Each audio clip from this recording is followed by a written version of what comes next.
야고보서 강의 17번째, 오늘이 마지막 시간입니다. 최근 한국 사회에서 급증하는 질병이 하나 있습니다. 정신과 질환인데 뭔지 아세요?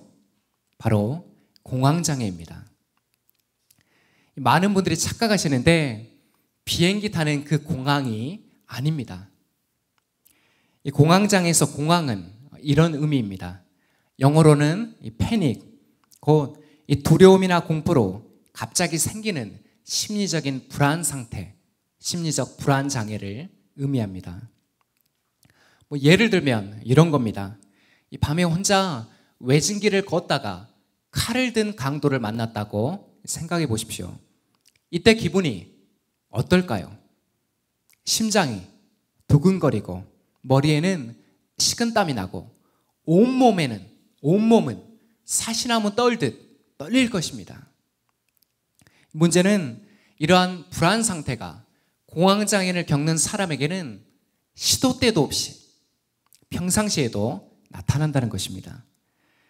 한 남성이 출근을 위해서 운전대를 잡았습니다.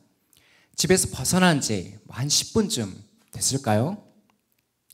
갑자기 가슴이 막 뛰면서 막 죽을 것 같습니다. 손발이 저리고 온몸에 힘이 쫙 빠졌습니다. 결국 이대로 있다가는 진짜 죽을 것 같아서 차를 갓길에 세우고 힘겹게 119에 전화를 걸었습니다. 여러분 한번 생각해 보세요. 이러니 정상 생활이 가능할까요? 실제로 이경규, 이병헌, 김구라 등 유명 연예인들도 공황장애를 겪고 있다고 호소했습니다. 이뿐만이 아닙니다. 몇 년 전부터 교계 안에서도 공황장애를 호소하는 목회자들이 하나 둘씩 생겨나기 시작했습니다. 그렇다면 공황장애의 원인이 뭘까요? 병의 역사가 비교적 짧기 때문에 아직 정확한 원인은 밝혀지지 않았습니다. 다만 생물학적, 심리학적, 사회적 스트레스 등 여러 요인이 있는 것으로 알려졌습니다. 물론 치료 방법이 없는 것은 아닙니다. 현재는 호르몬을 제어하는, 몸 안에 호르몬을 제어하는 약물 치료와 인지 행동 치료가 권장되고 있습니다. 적절한 시기에 치료를 받는다면 대부분 완치가 가능합니다. 그러나 병세가 심해지면 극심한 우울증이나 자살까지 이어지기에 초기 치료가 매우 중요합니다. 오늘 본문의 주제는 기도와 치유입니다. 일반적으로 이 공황장애는 아무런 예고 없이 나타난다고 합니다. 이는 우리의 신앙도 마찬가지입니다. 아무 예고 없이 시험과 고난이 찾아옵니다. 이때 시험은 우리의 믿음을 연단하는 도구가 되기도 합니다. 또 어떤 사람은 이 시험 때문에 믿음에서 이탈하기도 합니다.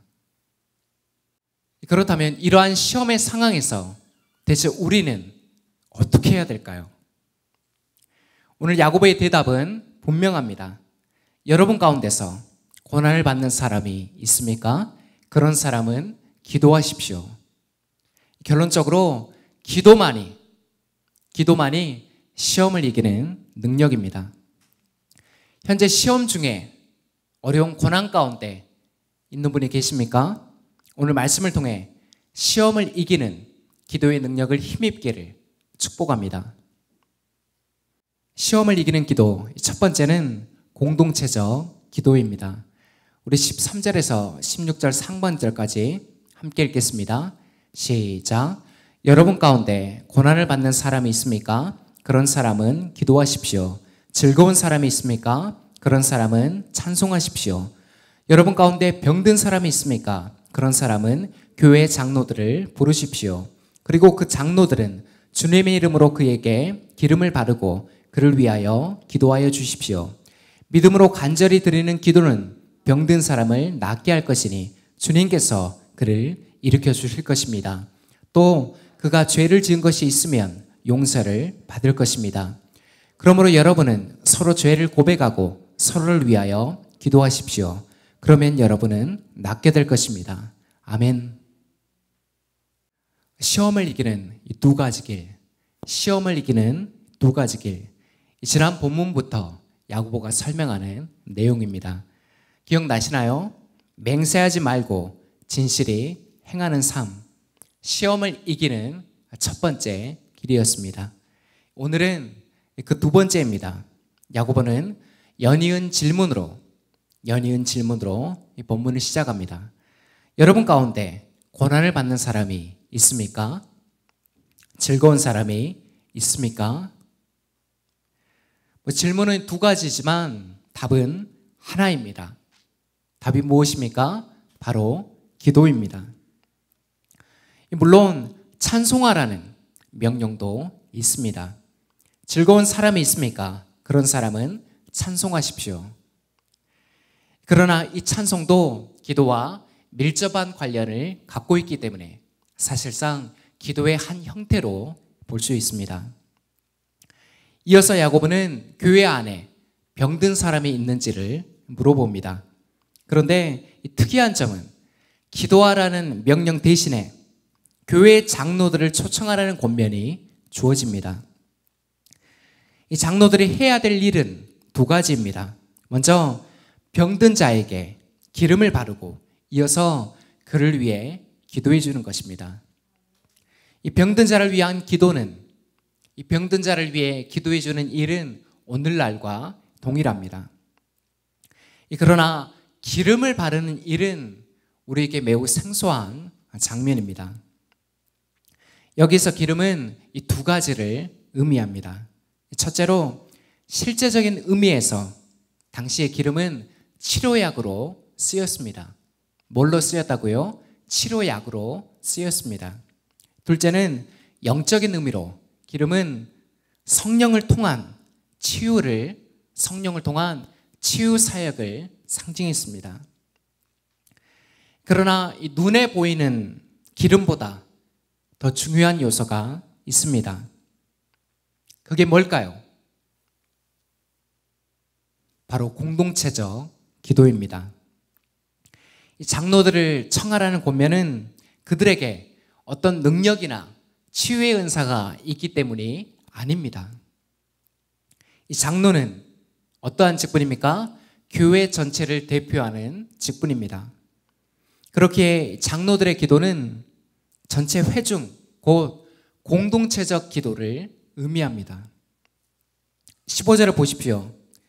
이러한 믿음의 기도는 병든 사람을 낫게 할 것이며 더불어 그의 죄까지 용서받게 만듭니다.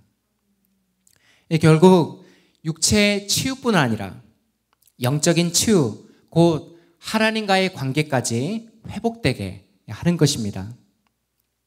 그래서 야고보는 16절에서 공동체적 기도를 강하게 권면하고 있는 것입니다. 그러므로 여러분은 서로 죄를 고백하고 서로를 위하여 기도하십시오. 그러면 어떻게 될 거라고요? 그러면 여러분은 낫게 될 것입니다. 제리드 윌슨이라는 목사님이 계십니다. 미국 캘리포니아에 있는 한 대형교회의 부목사입니다. 그는 특별히 정신건강에 관한 강의와 저술 활동을 활발하게 펼쳤던 목회자입니다. 교회 안팎에서 우울증, 불안장애, 마약 중독, 자살 충동 등으로 고통당하는 많은 사람들을 도왔습니다. 이랬던 그가 지난 9월 10일 극단적인 선택으로 생을 마감했습니다. 향년 30의 나이에 너무도 일찍 세상을 떠났습니다. 윌슨 목사가 운명한 날이 무슨 날이었는지 여러분 아시나요? 공교롭게도 세계 자살 예방의 날이었습니다. 한 TV 프로에 나온 기자는 윌슨 목사의 죽음에 대해 이런 질문을 던졌습니다. 교인들의 정신건강을 위해서 그렇게 많은 일을 했던 사람이 어떻게 스스로는 필요한 도움을 받지 못했을까? 교회의 담임이었던 그렉 로리 목사는 그의 죽음을 안타까워하며 이렇게 말했습니다. 교회 안에 이렇게 생각하는 사람들이 많습니다. 목사나 영적인 리더들은 고통이나 정서적 어려움에서 비교적 자유로울 것이다. 또한 그들은 우리가 모든 문제에 대한 답을 알고 있을 거라고 기대합니다. 하지만 우리는 그렇지 못합니다. 목사도 매일매일 새로운 힘과 도움을 구하기 위해 하나님 앞에 서야만 하는, 하나님께 나아가야만 하는 그런 연약한 존재입니다.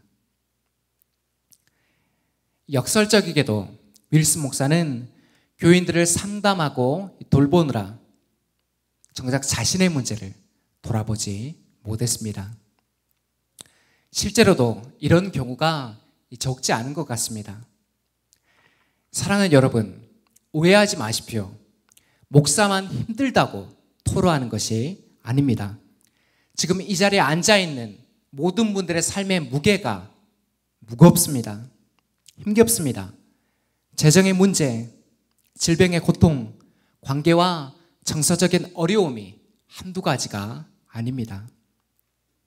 결국 우리에게 필요한 것이 무엇입니까? 공동체적 기도입니다. 무엇이라고요?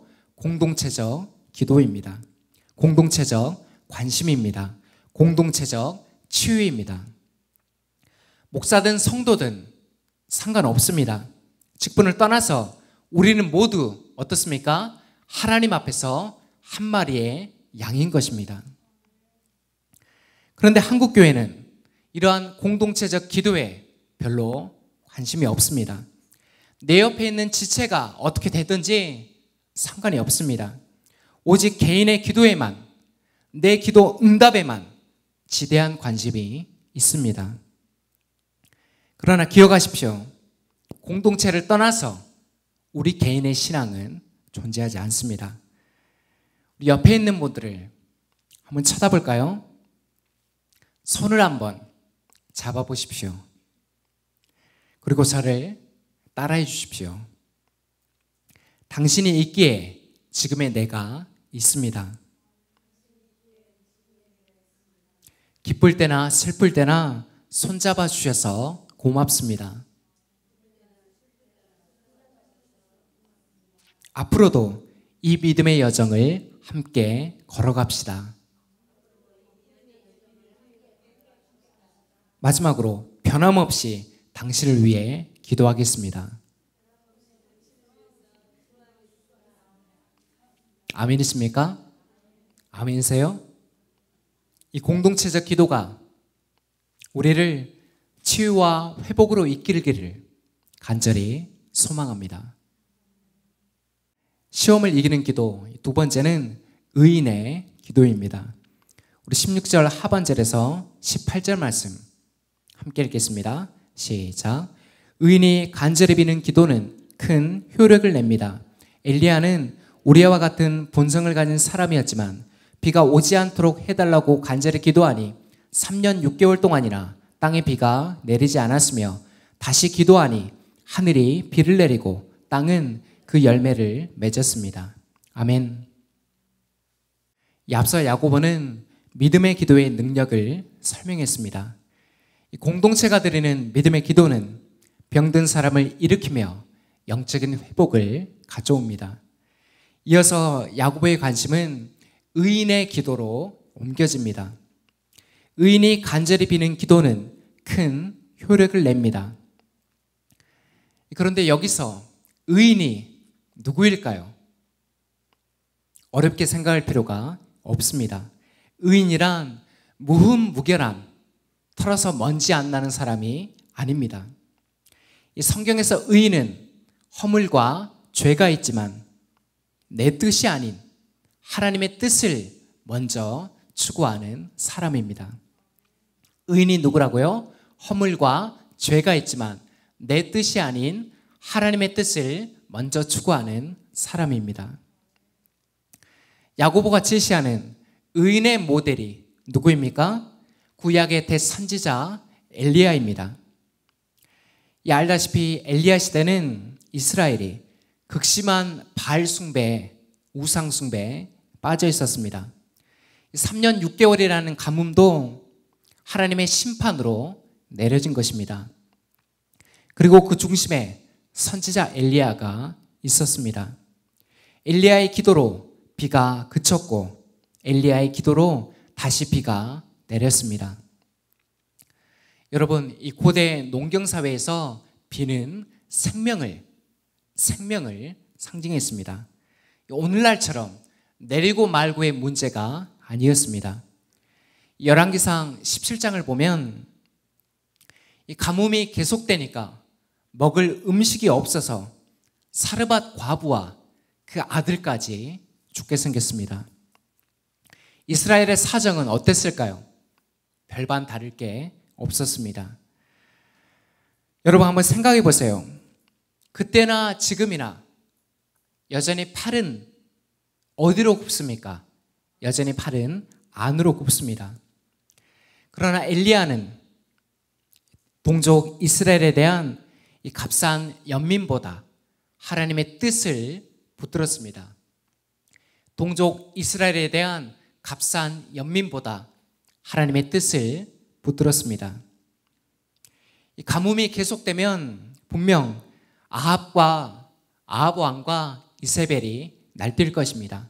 아니, 이미 군사들을 풀어서 엘리야를 쫓고 있습니다. 그럼에도 엘리야는 굴복하지 않았습니다. 그 유명한 갈멜산 전투 기억하시죠? 이 바알과 아세라의 선지자는 850명, 여호와의 선지자는 엘리야 한 사람뿐이었습니다. 그럼에도 하나님은 엘리야에게 승리를 주십니다. 3년 6개월 만에 하늘이 열리고 땅에 비가 내렸습니다. 여러분, 이때 엘리야가 딱 한 번 기도하니까 비가 내렸을까요? 그럴까요? 아니에요. 무려 7번이나 멈추지 않고 계속해서 기도했을 때 비가 쏟아졌습니다. 어떻습니까? 이쯤 되면 아시겠어요? 왜 엘리야가 의인의 기도에 못 드린지를. 인디언 기우제라는 말이 있습니다. 들어보셨나요? 인디언들이 기우제를 지내면 반드시 비가 내린다는 그런 전설입니다. 그런데 이상하죠? 비를 주관하는 것은 누구의 영역입니까? 하나님의 영역인데 어떻게 반드시 비가 오게 한다는 것일까요? 이 방법은 의외로 간단합니다. 바로 비가 내릴 때까지 계속해서 기우제를 하는 것입니다. 언젠가는 비가 올까요? 안 올까요? 당연히 비가 옵니다. 여러분께 제가 한번 묻겠습니다. 이 인디언 기우제가 과연 성경이 가르치는 이 기도에 합당한 모델일까요? 인간의 열심으로 계속 구하다 보면 언젠가는 하나님도 응답하시는 걸까요? 아니에요. 순서가 잘못됐습니다. 엘리야의 기도는 인간의 열심 이전에 먼저 하나님의 뜻을 추구함에 그 목적이 있었습니다. 어떻다고요? 엘리야의 기도는 인간의 열심 이전에 7번의 그 열심 이전에 먼저 하나님의 뜻을 추구함에 그 목적이 있었습니다. 하나님의 뜻이라는 사인이 분명해졌을 때 구한 것입니다. 그렇다고 응답이 단번에 주어졌습니까? 기도하기가 편한 상황이었습니까? 아니에요. 숨통을 조여오는 그야말로 일촉즉발의 상황이었습니다. 그럼에도 엘리야는 하나님의 뜻을 의심하지 않았습니다. 오히려 더 굳게 확신했습니다. 그렇게 무수한 장애물을 뚫고 하나님께 구한 것입니다. 너희는 먼저 하나님 나라와 하나님의 의를 구하라. 이 말씀을 모르는 분 계시나요? 이 기도가 그리스도인의 최우선 기도임을 오늘 처음 듣는 분 계시나요? 우리는 다 알고 있습니다. 문제는 우리의 기도가 하나님의 뜻보다는 여전히 자기중심적이라는 사실입니다. 사랑하는 여러분, 의인의 기도를 드리지 않겠습니까? 하나님은 지금도 의인의 기도를 찾으십니다. 하늘이 막히고 모두가 죽겠다는 상황에서도 하나님은 의인의 기도에 귀를 기울이십니다. 때로는 고난과 시험 앞에서 도무지 기도조차 나오지 않을 상황이 있을 것입니다. 있습니다. 저도 경험해 봤습니다. 그러나 잊지 마십시오. 문제는 없어지지 않습니다. 그렇지만 돌아보면 그 기도의 자리가 우리를 지켜줍니다. 문제는 없어지지 않지만 돌아보면 그 기도의 자리가 우리를 지켜주었습니다. 그 하나님의 선하심을 바라보며 의인의 기도로 나아가는 우리 공동체가 되기를 축복합니다. 시험을 이기는 기도, 마지막은 돌이킴의 기도입니다. 우리 19절에서 20절 말씀 함께 읽겠습니다. 시작. 나의 형제자매 여러분 가운데서 진리를 떠나 그릇된 길을 가는 사람이 있을 때 누구든지 그를 돌아서게 하는 사람은 이 사실을 알아두십시오. 죄인을 그릇된 길에서 돌아서게 하는 사람은 그 죄인의 영혼을 죽음에서 구할 것이고 또 많은 죄를 덮어줄 것입니다. 아멘. 이제 야고보서의 마지막 단락입니다. 그런데 자세히 살펴보면 좀 이상한 부분이 있습니다. 발견하셨나요? 일반적으로 이 신약의 편지들은 이 바울의 편지만 보더라도 인사나 축복의 말로 끝을 맺습니다. 그러나 야고보는 편지의 마지막을 행함을 권면함으로 마치고 있습니다. 이 구체적인 권면이 무엇입니까? 진리를 떠나 그릇된 길을 가고 있는 사람을 도우라는 것입니다. 그렇다면 이 진리를 떠난 사람이 누구일까요? 물론 그들의 정체가 자세하게 기록되어 있지는 않습니다. 그러나 추정해 보면 한때는 한 교회 공동체 안에 있었지만 지금은 사라진 사람들입니다. 여러분, 진리는 오직 누구 안에만 있습니까? 내가 곧 길이요 진리요 생명이니 예수 그리스도 안에만 있습니다. 그러나 그들은 그리스도가 아닌 다른 진리를 찾아 떠났습니다. 고난과 시험이 왔을 때 견디지 못하고 세상으로 떠났습니다. 이 앞서 야고보가 경고한 대로 자신의 정욕을 쫓아 믿음을 저버렸습니다.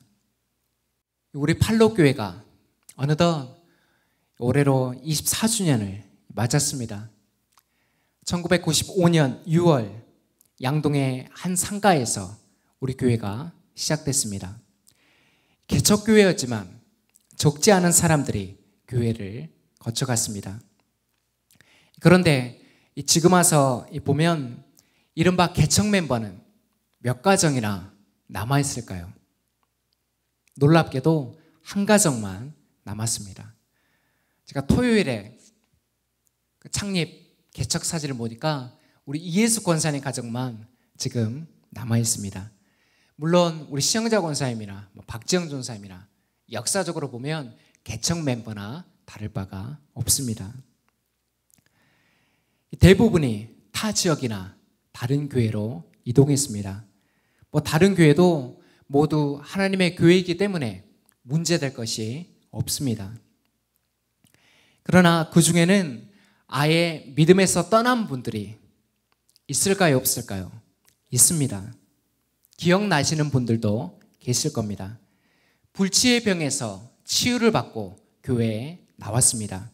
그러나 몇 년 후에 세상을 향한 동경으로 교회를 떠났습니다. 많은 재산과 사업장을 가진 분도 계셨습니다. 그러나 사업이 어려워지면서 결국 교회를 떠났습니다. 조금 다른 케이스도 있습니다. 이른바 가나안 성도입니다. 여러분, 가나안을 거꾸로 하면 뭐가 됩니까? 가나안을 거꾸로 하면 안나가가 됩니다. 가나안 성도란 교회를 출석하지는 않지만 자신을 크리스천이라고 밝히는 사람들입니다. 물론 이 경우는 믿음을 떠난 사람들과는 성격이 다릅니다. 왜냐하면 이들은 여전히 그리스도에 대한 믿음을 갖고 있기 때문입니다. 이들이 왜 가나안 성도로 전락했을까요? 이유는 간단합니다. 교회의 이중적인 모습, 무조건적인 믿음을 강요하는 분위기, 목회자에 대한 상처와 실망으로 교회를 떠난 것입니다. 현재 가나안 성도는 대략 100만 명에 가까운 것으로 추정됩니다. 그만큼 기존 교회에 대한 상처와 실망이 깊다는 증거입니다. 이렇듯 우리 주변에는 자의로 혹은 타의로 교회를 떠난 분들이 적지 않습니다. 결코 적은 숫자가 아닙니다. 이 신앙의 연수가 제법 되시는 분들은 어떻습니까? 지금껏 교회를 떠나고 싶은 마음이 단 한 번도 없었습니까? 목사인 저도 여러 번 있었습니다. 그러면도 왜 우리는 이 자리에 남아 있습니까? 대체 무엇이 우리를 붙잡아 두었습니까? 물론 하나님에 대한 믿음이죠. 그러나 동시에 중요한 것이 교회 공동체입니다. 시험과 고난 앞에 무너지려고 할 때가 왜 없었습니까? 이제는 진짜 교회를 떠나야겠다고 마음을 먹었을 때가 왜 없었습니까? 분명 있었습니다. 그러나 내 옆에 있는 권사님이, 내 뒤에 있는 집사님이 흔들리는 내 손을 잡아준 것입니다. 그래서 우리가 돌이킬 수가 있었습니다. 사랑하는 여러분, 이 돌이킴이 너무도 중요하기에 야고보가 마지막까지 권면하고 있는 것입니다. 지금도 혹시 흔들리는 분들이 계십니까? 또한 앞으로 흔들리지 않는다는 보장을 대체 누가 할 수 있습니까? 존경받는 이 목회자들이 추락하는 모습을 보며 감히 저도 장담할 수가 없습니다. 여러분, 잊지 마세요. 시험과 고난은 우리 믿음의 여정에서 선택이 아니라 필수입니다. 그러나 염려하지 마십시오. 어떤 상황에서도 우리가 잡은 이 손만 놓지 않으면 됩니다. 흔들린다고요? 괜찮습니다. 더욱 세게 잡으면 됩니다. 저도 여러분도 저를 꽉 잡아주십시오. 다시 한번 말씀드립니다. 저를 보세요. 저도 여러분도 저를 꽉 잡아주십시오. 이 돌이킴의 은혜, 이 돌이킴의 기도가 우리 공동체를 더욱 굳게 세우기를 축복합니다. 말씀을 맺습니다. 오늘로써 야고보서 강의를 마칩니다. 지난 17주 동안 야고보를 통해 주시는 하나님의 말씀을 들었습니다. 이 야고보의 스타일이 이른바 돌직구이기에 말씀을 준비하는 저나 듣는 여러분이라 결코 쉽지는 않았을 것입니다. 찔림이 있고 회개가 있었다면 말씀을 잘 들은 것입니다. 그 강도가 약했어도 괜찮습니다. 처음부터 다시 말씀을 들으면 됩니다. 이 흩어진 교회는 여러 시험을 겪고 있었습니다. 그 시험은 오늘날에도 동일합니다. 여전히 교회 안에는 돈에 대한 시험, 차별의 문제, 행함 없는 믿음이 가득합니다. 그렇게 야고보서는 결코 지푸라기 서신이 아닌 것입니다. 어쩌면 한국교회가 가장 우선적으로 청종해야 될 말씀입니다. 이제 우리에게는 행하는 일만 남았습니다. 어느덧 교회가 이 세상에 조롱을 받는 시대가 되었지만 행함 있는 믿음은 여전히 그 능력을 발휘합니다. 그 믿음이 지금도 세상을 바꿔가고 있습니다. 우리 공동체를 통해 그 하나님 나라의 능력이 드러나기를 예수 그리스도의 이름으로 축원합니다. 기도하겠습니다.